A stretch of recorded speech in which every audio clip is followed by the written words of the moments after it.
Hey everybody, this is Luke. I animated this, and today's lesson is about Esther.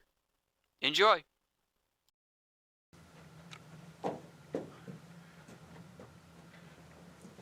Hey kids, I got Rennie here with me, and we're going to look at our verse today. It's Proverbs chapter 21, verse number 1. The king's heart is in the hand of the Lord, and he turns it wherever he wishes. Hey Dave, what does that mean? Well, that means God is in control. He's in control of leaders and kings.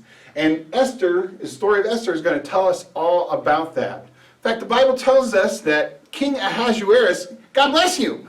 No, I'm not sneezing. It's King Ahasuerus is his name. God bless you. No, his name is Ahasuerus. And he found himself in need of a queen. And so they gathered up all the young ladies that were available to be queen.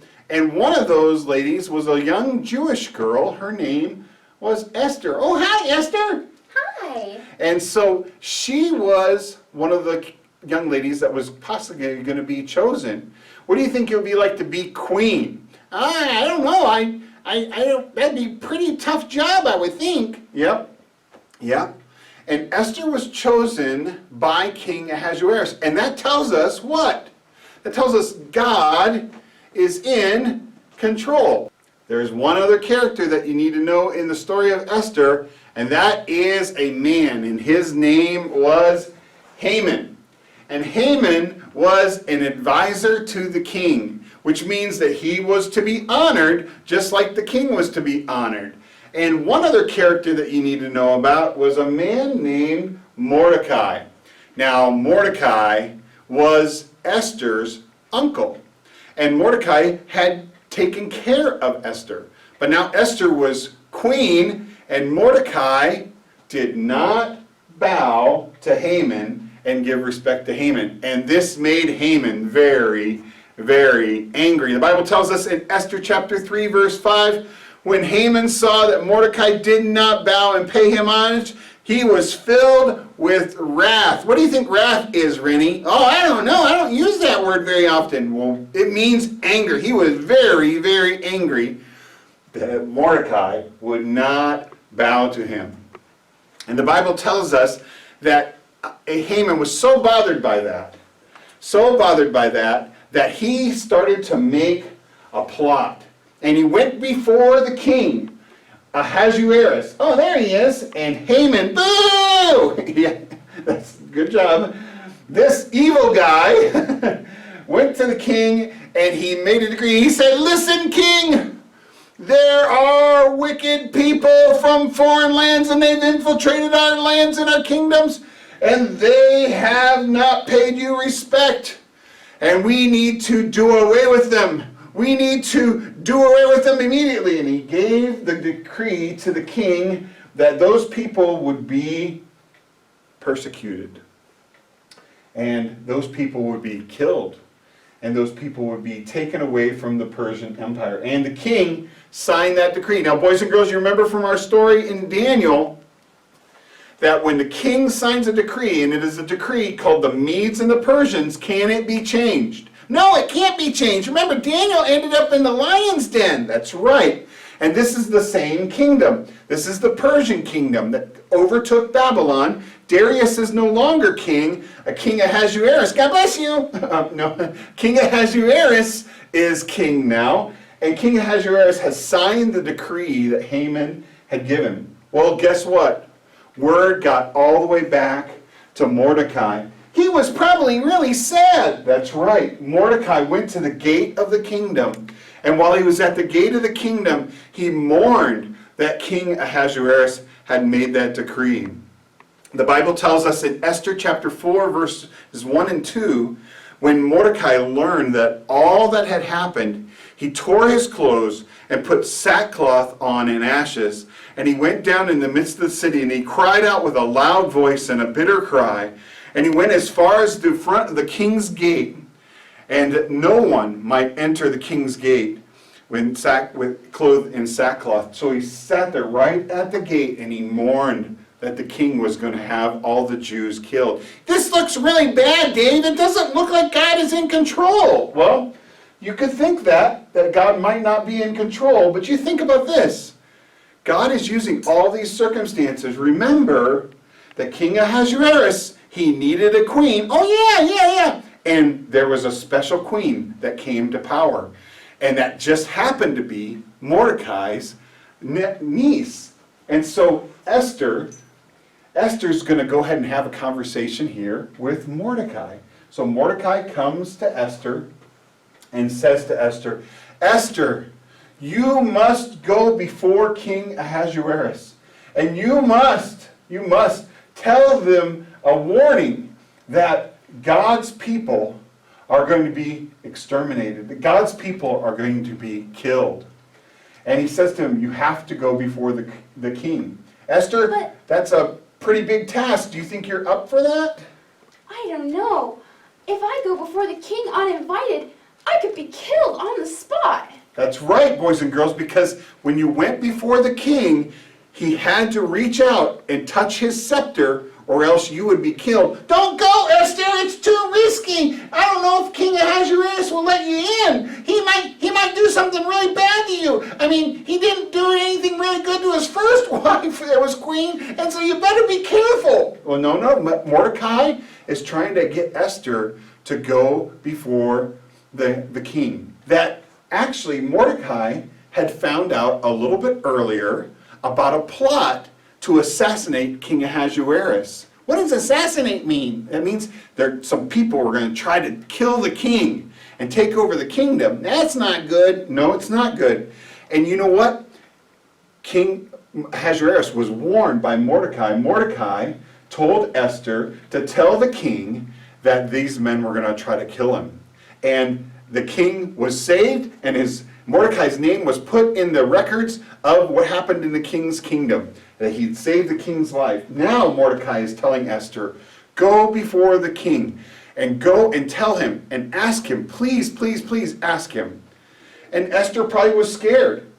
Yep, and it was probably a really scary thing. But Mordecai said to Esther in a very powerful verse from Esther chapter 4, verse number 14, yet who knows whether you have come to the kingdom for such a time as this. What does that mean, Dave? Well, that means that Esther was queen at the time when she could help God's people. She could save God's people. And it shows us again that God's in control. That's right. God is in control. So Esther is going to go before the king.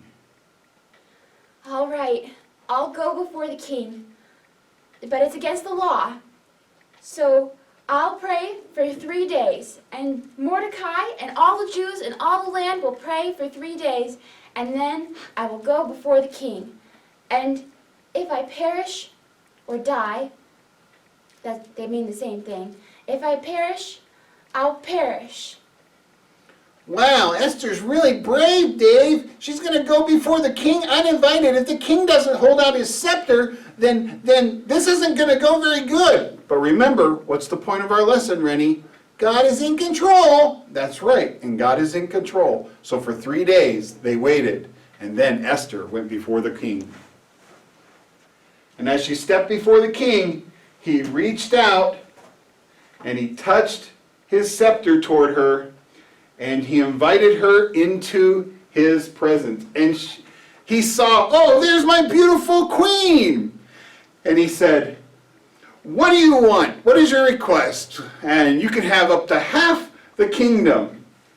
I know, Dave. Maybe she should give the request and say, save my people.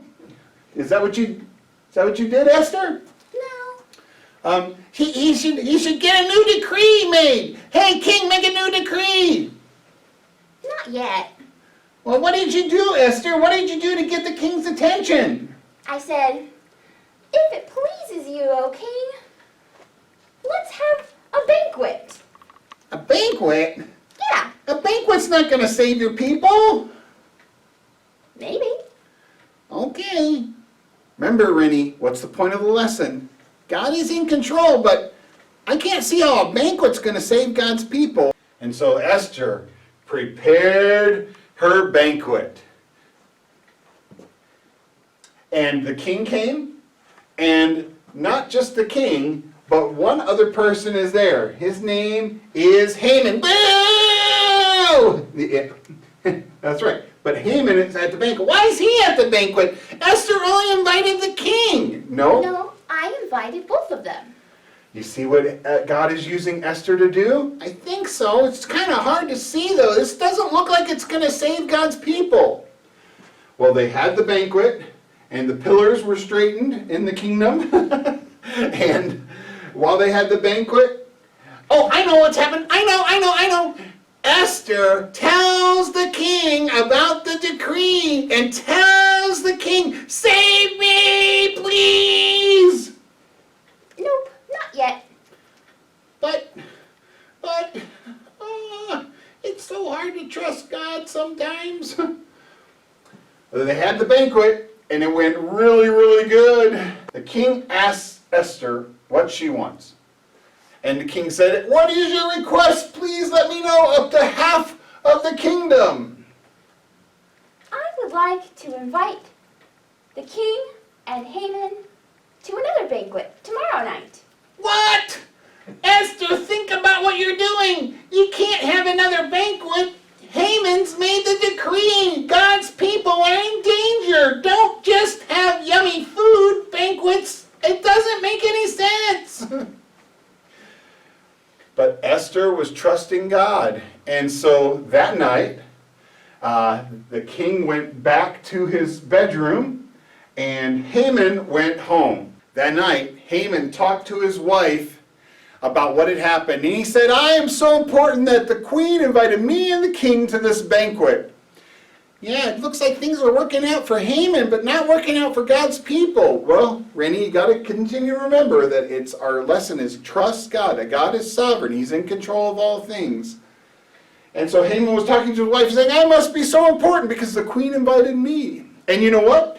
She's invited me to another banquet. But that wicked Mordecai, he won't bow to me, and it just drives me nuts, and it infuriates me so much." And so Haman's wife said, "You know, you're a powerful person. Why don't you go and talk to the king tonight and get God's people and get those Jews just annihilated tonight? Why don't you put the decree into effect tonight?" That's a great idea. And so Haman made his way all the way over to the kingdom, to the courtyard of the kingdom. Remember, he couldn't go before the king unless he had been invited.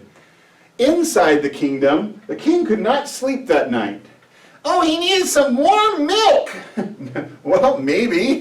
Or chocolate chip cookies or ice cream. Well, I know that's what maybe turtles like before bed, but he couldn't sleep. And so, you know what he had? He had his servant get out the chronicles of what had happened in the king's palace. The chronicles of the palace, yeah, that had to be a real winner of a list to listen to when you were laying there trying to go to bed.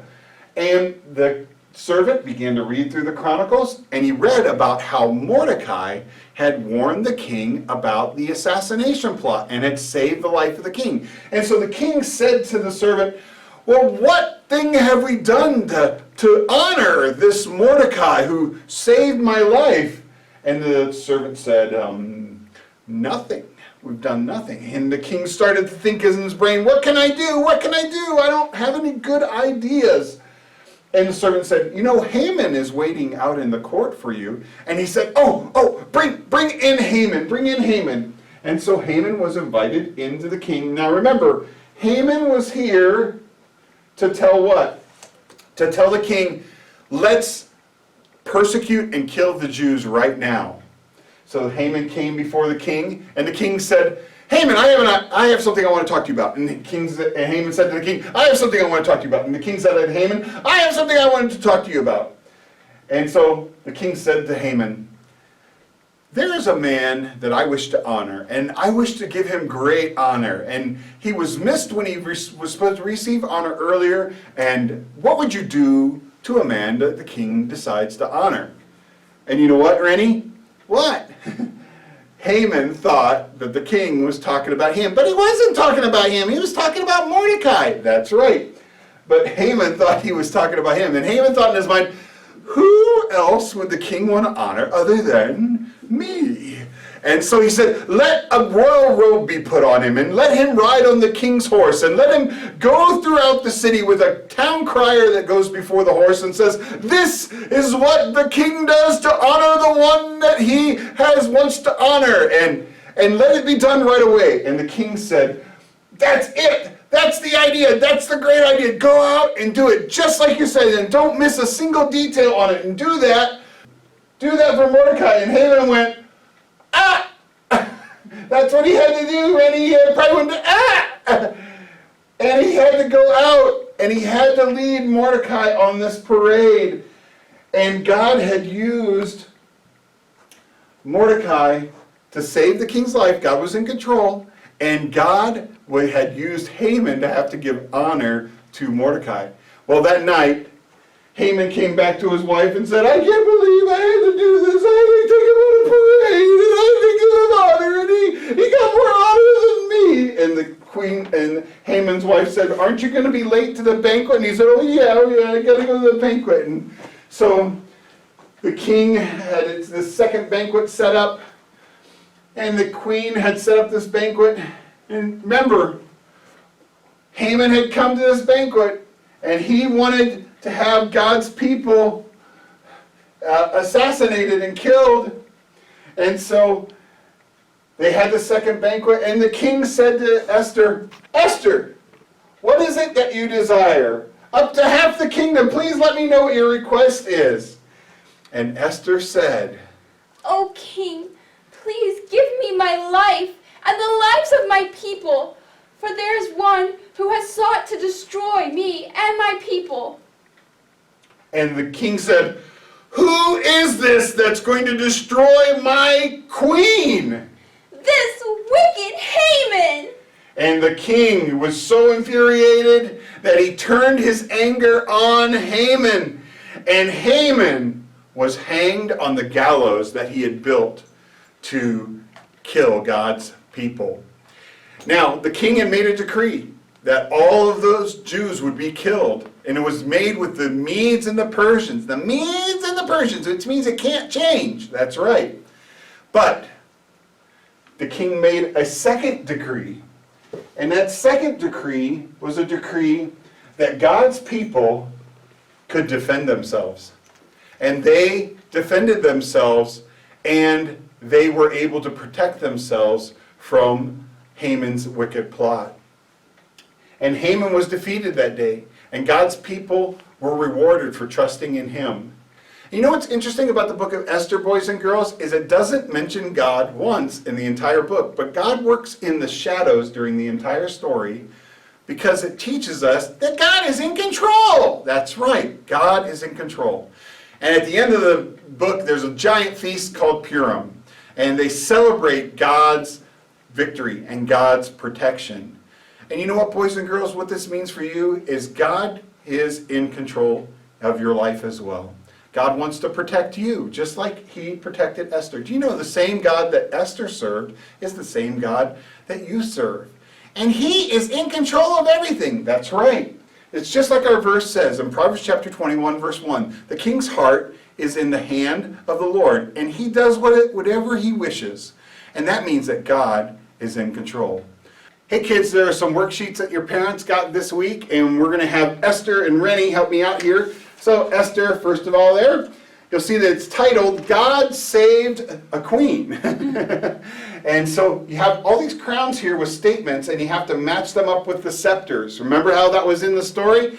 And so Esther was saved. And then the second page that Rennie's going to help me out with here is God Saved a Queen. And you have to cut out these things at the bottom, and you can tape or glue them in the square that they go in. 1, 2, 3, 4, 5. And it's going to be different people that were in the story or different events that were in the story of Esther. Remember, boys and girls, God is in control. That's right, always. God is in control. And you can always trust him. I hope you have a great week this week. We'll look forward to seeing you next week when we come back for Sunday School online.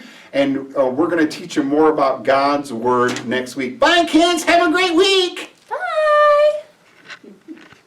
Thanks for watching today's video about Esther. Remember, God's always in control. Have a great week. Bye!